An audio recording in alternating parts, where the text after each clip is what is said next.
Hello, my name is Ben Webster, and I'm a sophomore at University of Maryland Eastern Shore, competing in the public speaking contest. Unlike some of you here, my journey into agriculture has been anything but normal. I was born and raised in Silver Spring, Maryland, where people think about agriculture as little as they think about how their clothes are made. They know someone's responsible for handling agriculture, but they don't have enough interest to truly understand the process and importance behind agriculture. When I wanted an onion, I went to the grocery store and got one. When I wanted a pound of salmon, I got a pound of salmon. It was a straightforward process. I knew the basis of how food got into these stores, but for most, they didn't have the slightest clue of how food got into these stores. This is more common than you think, and it gets worse. I remember watching a video online of a man interviewing people in Chicago food deserts, which are low-income areas with low levels of access to a grocery store or a healthy food retail outlet. In the video, not a single person could identify simple vegetables like cucumbers, celery, and asparagus. And in their hands, their dinners. A couple bags of Cheetos, a can of Coke, and a honey bun. It initially caught me off guard, but could you expect people to identify items that they have absolutely no exposure to? It was like someone asking me to differentiate between Indian and Brazilian hair extensions, and as you can see, I don't have much experience with those products, so I won't be able to do it. As a result, individuals living in this food desert have a cardiovascular disease death rate of 11%, 11, and a 6% diabetes death rate as well. 2% death rate, compared to respective rates of 6% and 0.5% in non-food deserts.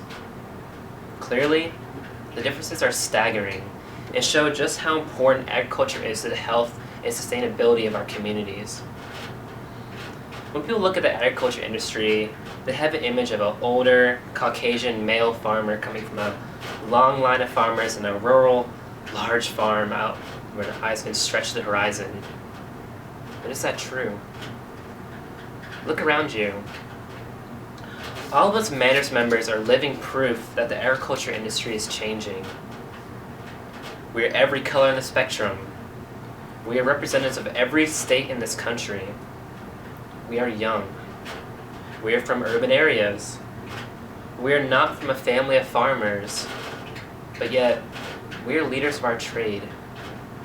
Soon, we will break this image of a typical farmer. I joined the agriculture field because I recognize a mission actually greater than any other, to feed our planet and to help the lives of billions of people. Can you believe it though? I'm a regular middle-class kid from a Maryland suburb. I can't stand the smell of a farm, and just a couple years ago I learned what parts of a chicken is dark or white meat.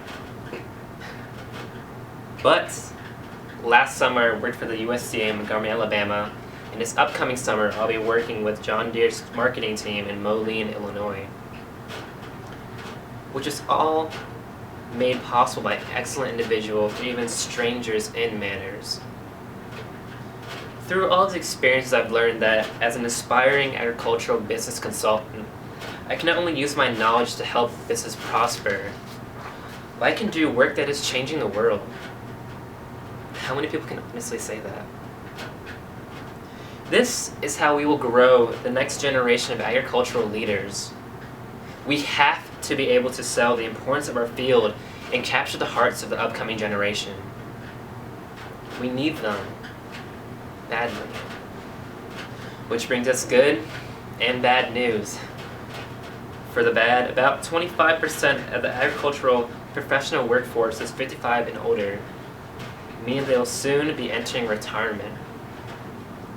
An entire quarter of the workforce will soon be gone.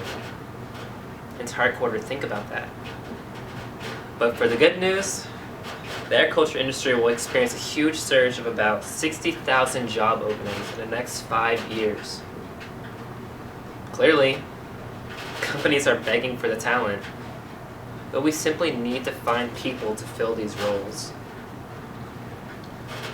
The next agriculture leaders aren't going to come to us. And they're not going to be found in one area. They're not going to be found in one socioeconomic bracket. Not going to be found in one age range. And they're not going to be found in any other metric. The next agricultural leaders will be those who are willing to take on the burden of feeding our planet and truly need agriculture. And they're waiting for us. It is our most critical obligation and duty to find them. The families in those Chicago food deserts need agriculture, but they won't know that until we show them. Give a man a fish and you feed him for a day.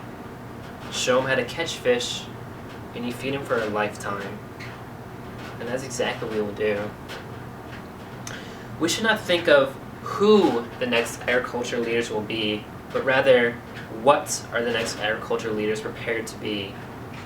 We must be innovators, patient, curious, strong-willed, brave, intelligent, educators, loving, and most importantly, proud. I know we're ready, but if you aren't prepared to become this person, do it for the 795 million people starving in the world. Do it for the 23.5 million people living in food deserts in the United States. Do it for the 3 million children dying each year from starvation. Or do it for the people right next to you. Because we need you. And our generation is far too powerful and the stakes are far too high to fail. I know I'm ready. Are you? Thank you.